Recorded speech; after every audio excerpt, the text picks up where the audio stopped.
이만재라고 하는 이름을 가진 카피라이터가 있습니다.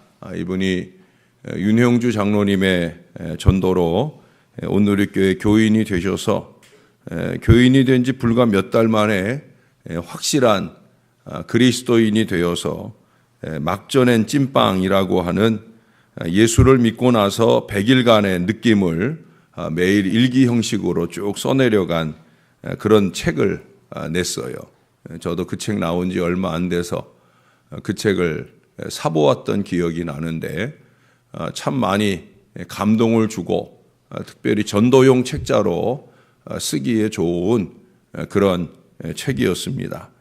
그게 그렇게 많은 사람들에게 동일한 감동을 주면서 이 책이 잘 팔려 나가게 되더니 이어서 그 책의 속편인 세상 속의 찐빵이라고 하는 책을 이어서 출간을 했어요. 막전엔 찐빵은 그리스도인으로서의 자기를 세우는 것이요, 세상 속의 찐빵은 세상 속에서 그리스도인으로서 어떻게 살아야 하는가 하는 것들을 그가 그 자신 안에 느낌들로 쭉 적고 있었습니다. 그러고 20여 년의 세월이 지나가면서 그는 눈부신 신앙 성장을 이룬 하나님의 일꾼으로 자라가게 되어집니다.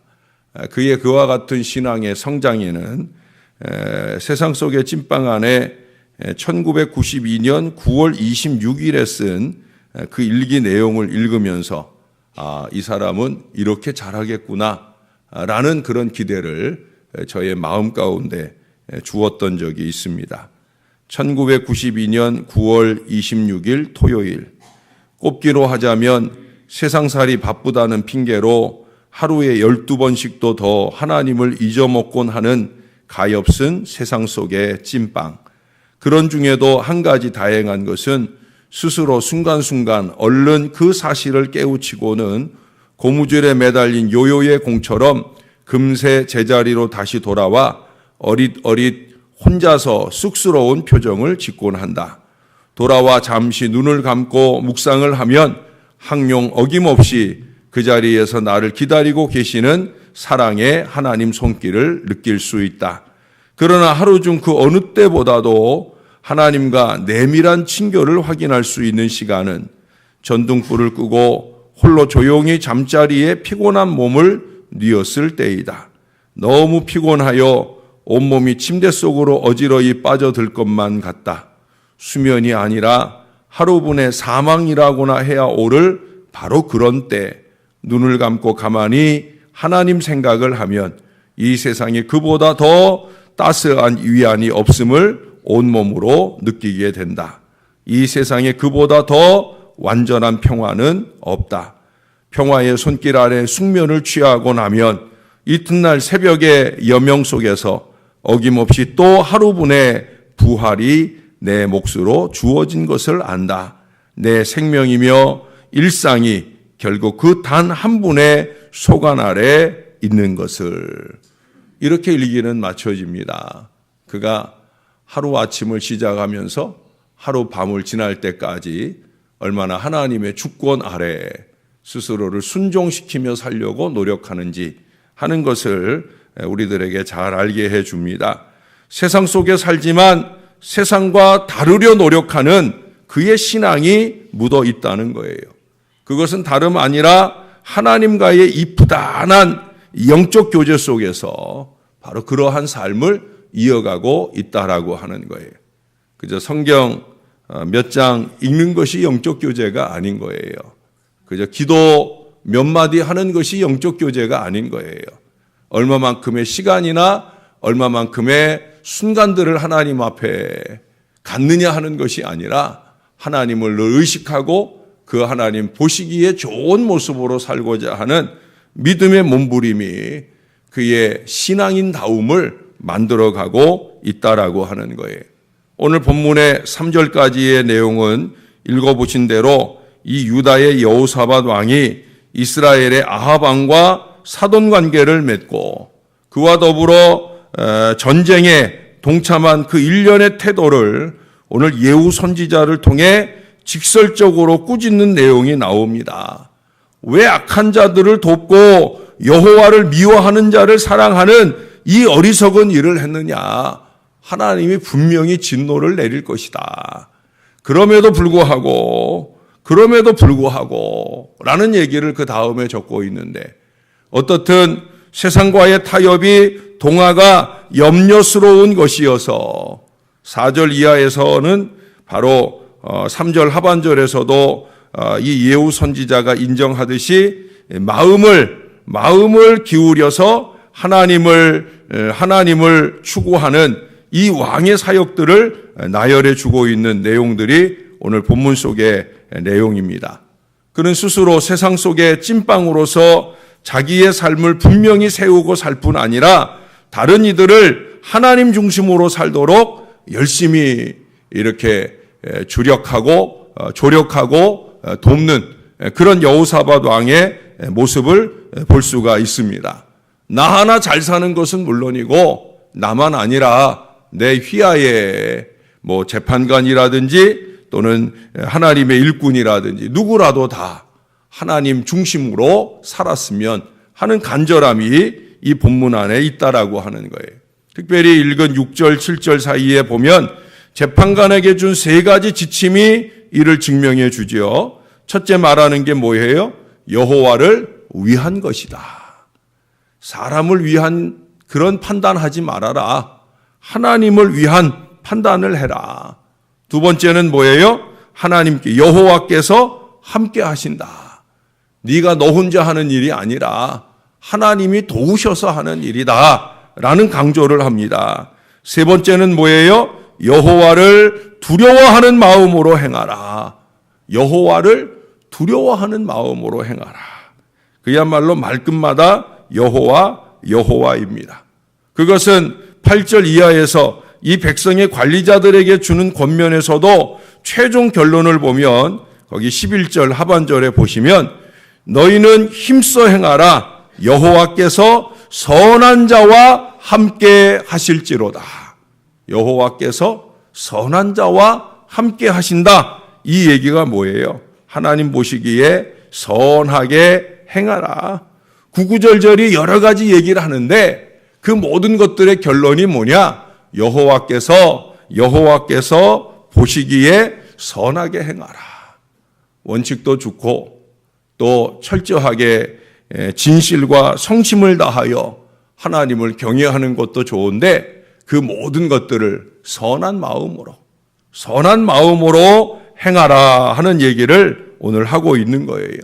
세상 속에서 하나님 백성들의 분명히 취해야 하는 태도에 대해서 아주 잘 말해주고 있어요. 처음 내용으로는 세상과 격리되어 살라는 듯 보여집니다. 그러나 그건 오해죠. 세상과 격리되어 사는 것이 아니라 어쩔 수 없이 세상 안에 살 때 여호와를 미워하는 자의 그 악한 행위를 따라 행할 것이 염려스럽다라는 말씀이에요. 뿐만 아니라 세상 속에 산다고 세상 속에 묻혀 지내서도 안 된다라고 하는 거예요. 세상 한가운데서 꼿꼿이 서서 군계 일학 독야 청청하는 그 신앙으로 살라고 하는 거예요. 아울러서 예수의 향기가 냄새가 나타나도록 사라져야 된다라고 하는 거예요. 그것은 명절을 만나서 우리가 일가 친지들을 만났을 때에도 역시 마찬가지예요. 믿지 않는 일가 친지들 속에서 그저 묻혀서 예수 믿는 사람인지 아닌지 모르게 사는 것이 아니라 예수 믿는 그 너그러운 마음으로 그들을 대하고 행하는 이 믿음이 필요하다라고 하는 거예요. 오래전에 저희 형님 친구분께서 부천 쪽으로 이사를 가셨어요. 그리고 우리 형님하고 아주 절친한 관계라 우리 형님께서 이사하는 날 가서 도와주었습니다. 그런데 한참 이삿짐을 함께 나르고 있을 때였는데 그때 아래층에 사는 아랫집 사람이 올라왔어요. 올라올 때 그냥 올라온 것이 아니라 손에 크리넥스 티슈 각이 3개가 한 묶음이 되어 있는 그 세트 하나를 들고 찾아왔어요. 이사 오신 것을 환영한다고. 이게 위층에서 온 것이 아니라 아래층에서 왔다는 건 참 의미가 있죠. 왜?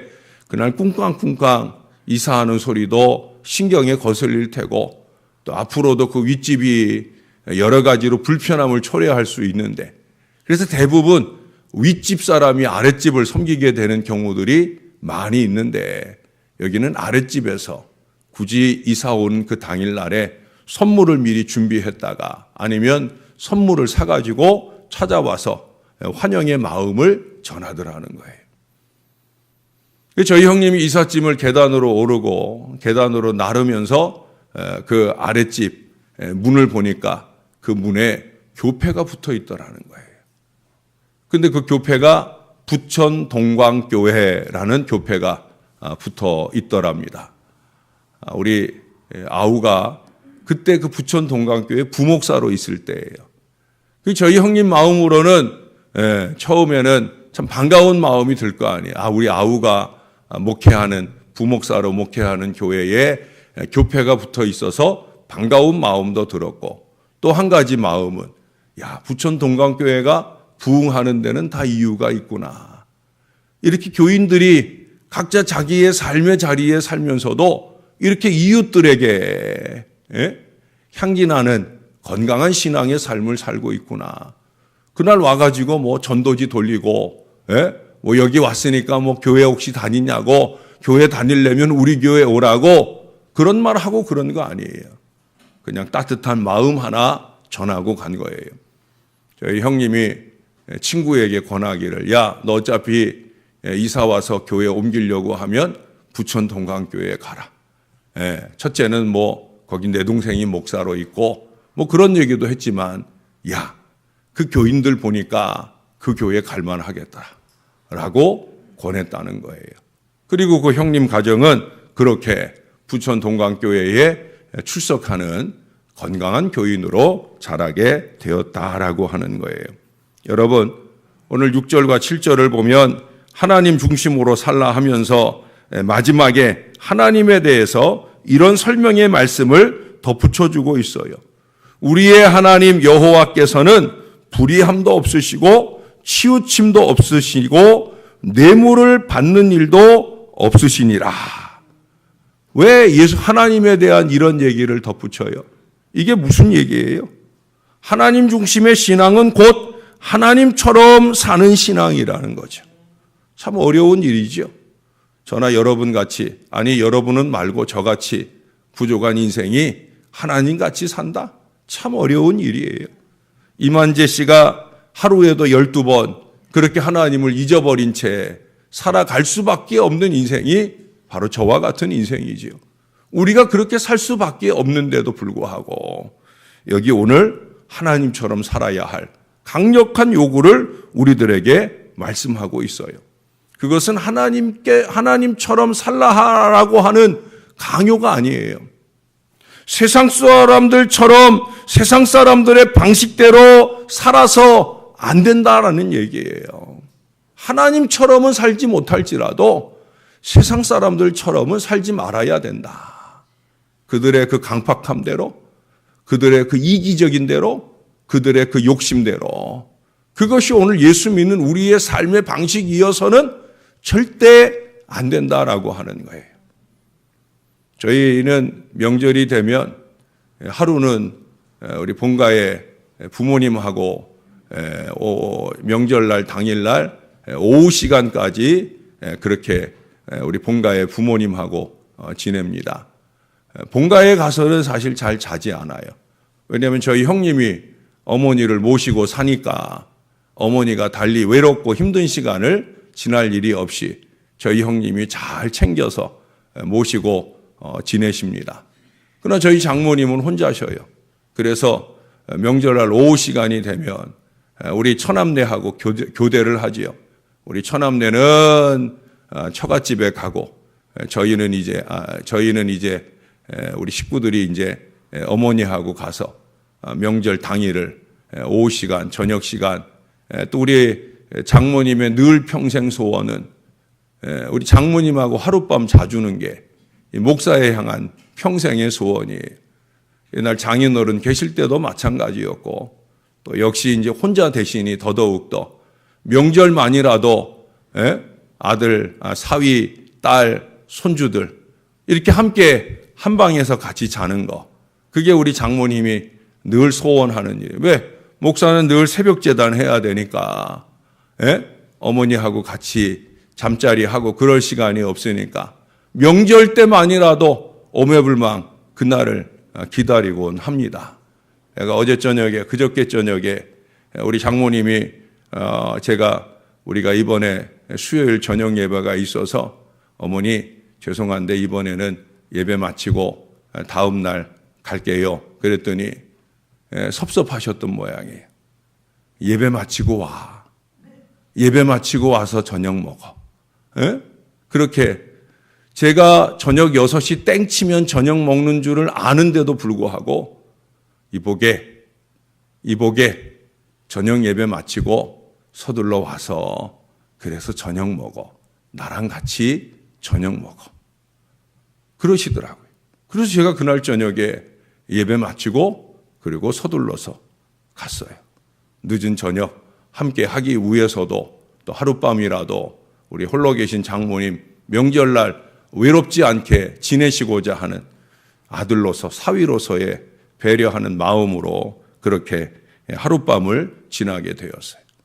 어제 이제 아이들 데리고 아내와 함께 돌아올 때 어머니 잘 먹고 갑니다. 그랬더니 우리 장모님이 그러시더라고요. 내가 고맙지. 이렇게 같이 와줘서 고맙고 하룻밤 자줘서 고맙고. 예. 저는 그런 생각을 해요. 내가 5년 뒤, 10년 뒤 이제 우리 어머니, 우리 장모님 다 돌아가시고 내가 어른이 되었을 때는 내가 어디 가야 할 이유나 핑계가 있을 필요가 없잖아요. 그렇죠? 그때는 제가 교회를 더 지키며 그렇게 저의 자리를 지키며 살아야 할 때가 있을 거예요. 지금은 제가 찾아가 봐야 될 어른들이 있고 보살펴 드려야 할 어른들이 있으니까 저의 마음에 그분들을 향한 배려가 필요하지요. 저는 그 마음을 지켜내기 위한 저의 노력들을 기울여 갈 것입니다. 왜? 그것이 목사로서가 아니라 예수 믿는 사위로서 우리 어머니의 마음에 믿음을 견고히 세워주는 일이고 그렇게 우리가 함께 사랑을 나누는 행복한 관계가 신앙하는 우리들을 통해서 세상 가운데 나타나져야 될 일이 아닐까. 세상의 사람들은 원리를 따지고 원칙을 따지겠지만 우리는 그 이상 사랑을 우선하며 하늘 뜻을 이루어 가야 할 것입니다. 여기 9절의 말씀을 보세요. 세상에서 진실과 성심으로 행하는 것 참 중요한 거예요. 그러나 그것보다 우선하는 것은 뭐냐? 바로 여호와를 경외하는 거예요.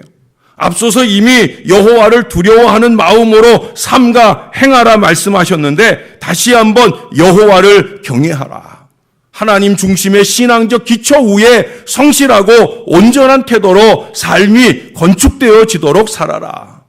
여러분, 이것이 세상 속에 있는 우리를 향하신 하나님의 요구입니다. 그래야 우리는 하나님처럼 세상의 구원을 위해 희생도 하고 전도도 하고 결실도 맺게 될 것입니다. 세상 속에 찐빵의 노릇을 좀 잘 해야 됩니다. 사람들이 먹기에, 사람들이 친하여 지나기에 부족함이 없는 모습으로 살아야 할 것이고 그들과 친하여 그들 속에 동화되는 것이 아니라 그들을 예수 믿도록 그렇게 입술로 아니라 삶으로, 마음으로 전하고 나타내는 건강한 믿음이 저와 여러분 속에 있어서 위로 하늘 하나님께는 영광이 되고 세상의 많은 사람들에게는 구원의 위로를 안겨주는 저와 여러분의 신앙의 삶이 될 수 있기를 우리 구주 예수님의 이름으로 간절히 축원합니다. 기도하겠습니다. 참 좋으신 아버지 하나님, 오늘도 우리 하나님 앞에 이 귀한 새벽을 깨우며 예배할 수 있도록 인도해 주신 것을 감사합니다. 명절을 맞아 오고 가는 많은 일가 친지들과 만나며 때때로 주님 보시기에 부족하게 행했던 것들을 회개할 기회가 되게 하시고 아직도 남은 연휴 기간 우리가 만나게 될 모든 사람들 앞에 세상 속의 거룩한 찐빵으로 어떻게 우리의 삶을 구현해낼 수 있을까? 그렇게 몸부림치며 노력할 은혜의 마음을 우리의 마음 가운데 다짐할 수 있는 시간을 주셔서 감사합니다. 좀 더 눕고 좀 더 쉬고 싶은 시간을 뒤로 하고 이처럼 하나님 앞에 예배하며 영광을 돌리고자 하는 이 귀한 믿음의 인생들을 주님께서 꼭 귀하다 하시고 이렇게 하나님 앞에 있을 때만 아니라 세상 속에서도 세상 속의 거룩한 찐빵으로서의 그 능력 있는 신앙의 삶을 아름답게 살게 하여 주옵소서. 진실과 성심으로 행하되 하나님처럼 선한 믿음의 마음으로 바르게 행하는 신실한 주의 자녀들 다 되도록 축복하여 주옵소서. 섬기는 제단은 달라도 새벽 아침마다 이 제단에 와서 사랑하는 아들을 위해 늘 기도하시는 우리 양영희 권사님, 부족한 종도 함께 기도하던 일에 크신 응답과 역사를 더하여 주시니 감사합니다. 감사한 마음을 본 제단에만 아니라 기도의 동역을 이루는 이 제단에서도 하나님 앞에 영광으로 올려드리오니 기쁘게 연락하여 주옵소서. 아들을 위한 간절한 기도의 응답과 역사를 이루셨사오니 이후에도 여종이 사는 내내 자손들을 위한 많은 중보 기도가 응답을 누리는 축복된 인생을 살게 하여 주옵소서. 무엇보다 우리 양 권사님의 그 육신에 틈탄 악한 병마도 예수의 이름으로 치유되어서 건강하고 감사하며 사시는 우리 권사님 될 수 있도록 은혜를 베풀어 주옵소서. 동일한 은혜와 응답과 축복의 역사가 여기 머리 숙인 주의 모든 자녀들에게 충만하여 넘치게 하여 주옵소서. 예수님의 이름으로 기도합니다. 아멘.